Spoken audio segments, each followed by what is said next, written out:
And how's it going, guys and girls? It's me, Uncle. Welcome back on my channel, and yet again we're here to play the DDLC Behind Closed Doors. Yes, I'll record today maybe 1 or 2 videos, I don't know. Either way, let's start. So load game and let's go. Okay, so the atmosphere is a little tense, but it's probably just because I'm waiting for Nasky. Monk and Sayuri have been talking animatedly about language and something else that I wasn't paying attention to. The second I hear the door, I sprint downstairs and rip it open. Hey, Bad Monica's boring you to death. Pretty much. The cookies turned out amazingly. I put them in a tin for you to take home. Race back to the kitchen, open the cupboard, grab the tin, and run back to the door, holding it out to her. Take home? Those cookies are for us to share, silly. We made them together. We eat them together. Should we share them between Sayuri and Monica? Nope. I laugh softly and ruffle her hair. And she whines, bending at my hand. You'll mess up my hair. Well, it's not like it isn't already messed up. Her pouting is so adorable. I pull her into my arms and retie her in Sarah's locks with the red ribbons. She blinks and stares at me with gentle eyes. Thanks. Wasn't going to wear them. I had looking cute. Raise an eyebrow, singing quietly. I don't like your cuteness. It's not a sign that you're weak, you know. Yeah, you always seem to say the right things. It really helps. Let's put the cookies back and we can join the others. Okay, putting the tin down, I watch as she goes upstairs and then follow her. Let's go. There, now we're all here. Oh, Sarah was just showing me her blade, isn't it cool? Sayuri holds out a butterfly knife to me, which looks oddly familiar, though I've never seen it before. You shouldn't play with sharp things. We're grown-ups, Monica, and it is a pretty cool knife. I've just remembered I have things to do. I'll see you all at school. With that, she gets up, stepping carefully over to the other two, who are sat on the floor, and leaves the room. I like butterfly knives. You can do a lot of shit with that. A few seconds later, I hear the door slam. A cookie? For me? When I turn back to the girls, Natsuki has dropped a chocolate chip cookie in Sayuri's lap. Recognize it was one of that was in the tin, and I find myself wondering how she got hold of them without me knowing. Until she produces the tin from behind the back. It said, me and Lucky made them earlier. We thought it would be fun to share them out. But not when Monica was here? Has something happened between them that I'm not aware of? Oh, but a lot of things happened. She didn't want me or Monica to know about the cookies, at least until now. Hey, Natsuki. You didn't want to share them with Monica? Ah, didn't mean to exclude her. I only just remembered that I stole the tin when you turned your back. Of course, Natsuki would never do something like that on purpose. No, she wouldn't. But both Sayuri and Natsuki are acting odd. Monica too. Girls, has something been happened between you and Monica? You looked really uneasy just now. Not at all. You know it's not my place to interfere, but Natsuki was going to tell you something. Monica told her that she shouldn't bother you, and that's not very nice. Then I said she seemed okay until just now. I was just trying to be a good friend. Natsuki was going to tell me something.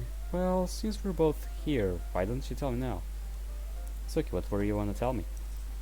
I wasn't going to tell you anything. Okay, could you step out for a moment? No, it's rude to say that in your house, but I need to talk to Natsuki. Sure.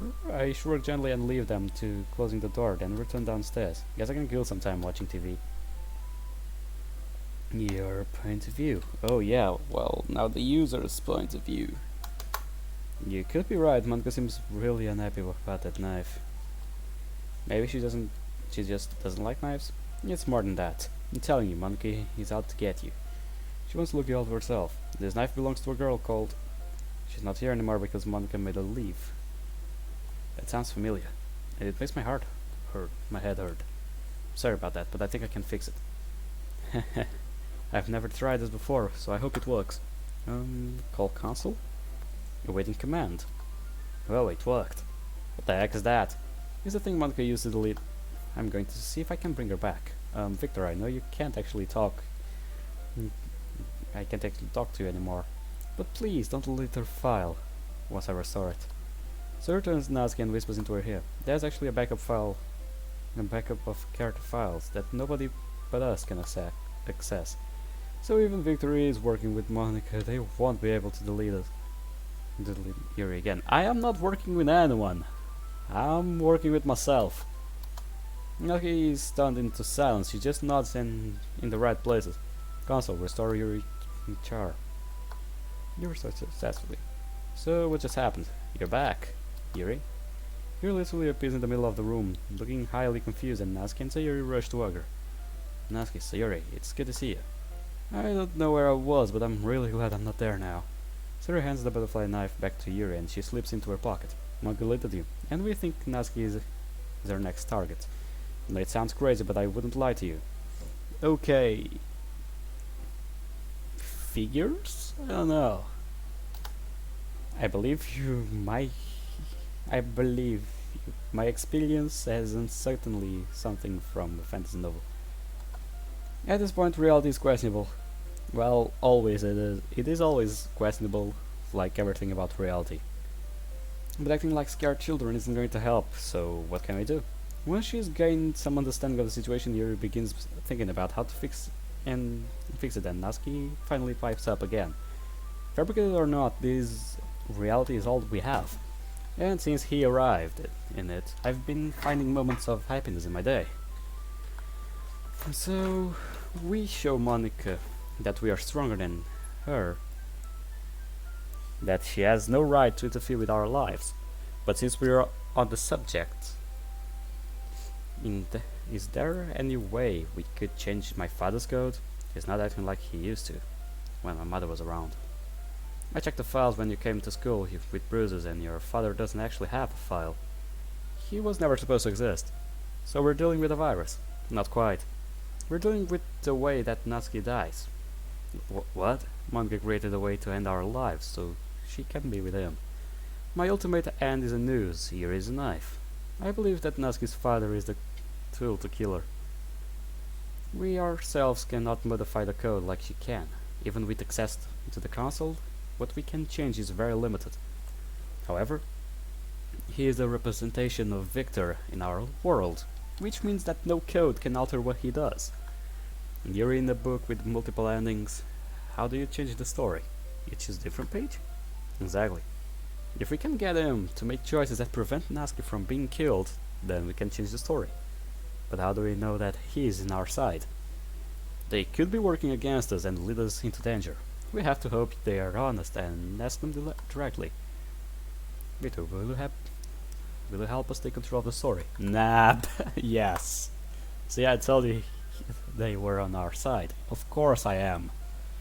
We have to be careful not to address them again, but now we can continue the story. Due to Monica's interference, the game will find itself trying to run many different paths of code. Since it can't ask us which one to follow, I'll ask him. I really hope they choose wisely. I have an ominous feeling in my heart. You can hear footsteps. Look, he's coming back. It's all up to him now. Good luck. Yeah. Look at his point of view. I softly push open the door and find Natsuki, Sayuri, and Yuri happily eating cookies. It was nice of them to come over for the weekend. It's a shame that Monica had to rush off. Are there any left for me? Raising an eyebrow, I settled next to Natsuki, grab a biscuit from the nearly empty tin, and place it on her head. Hey, she huffs, and rather than just take it down, she begins trying to shake it from her hair, looking like a flustered puppy. That wasn't very mature. Yuri seeks gently and retrieves the cookie, and I take Natsuki's hair from its ribbons, combing my fingers gently through it. Just a few crumbs. It's a payback for the sponge. You lost fair and square. The mood is no different to any other day. And we spend hours together, all four of us, talking about everything under the sun. By the time the sun sets, the biscuit tin is empty. Sayuri has woven Natsuki's hair into many different styles, and Yuri has convinced her to start reading some kind of horror novel. This was super fun. We should do this again tomorrow. But I promised my parents I would ring tonight and let them know how I'm doing. So I should get home. Sayuri stands up and hovers to the door. I should really begin the next book of Markov's series. You're joined at the door, giving a shy smile. But we'll all be together tomorrow, right? Nazca's gathered all my DVDs in their lap and he's looking at me with bright eyes. Right, have a safe journey home, you two. I watch them leave and listen to they talk between themselves before the front door closes and Nazca and I are alone again. Today really has been fun. She's only 6 and has thought something has just occurred her, but I should leave soon. We can totally meet up tomorrow though, right? I wait until she walks past me and then ease the ribbons from her hair and murmur softly into her ear. You look beautiful with your hair down too. Will you wear it down tomorrow? For me? She turns the color of newly blossomed roses and nods once before hiding her face as she retreats from my home. Laughing quietly to myself, I close the door and fall onto my bed again and can't wait until tomorrow. Nazca can too! Okay, this was kind of a small... Oh wait, what? That from a creator. Thank you so much to everyone who has played my mod so far for a comment. Means so much to me. Everyone who has played has been super supportive and the DDLC community is an amazing place, blah blah blah. Okay, we already know. Guys, I'll get the 3rd chapter in a bit. So next video will probably be the start of the 3rd chapter, so I hope you guys enjoyed this video. Leave a like, comment down below what you thought of it, and well, I'll see you guys in the next episode. See you on the flip side. Goodbye, pals.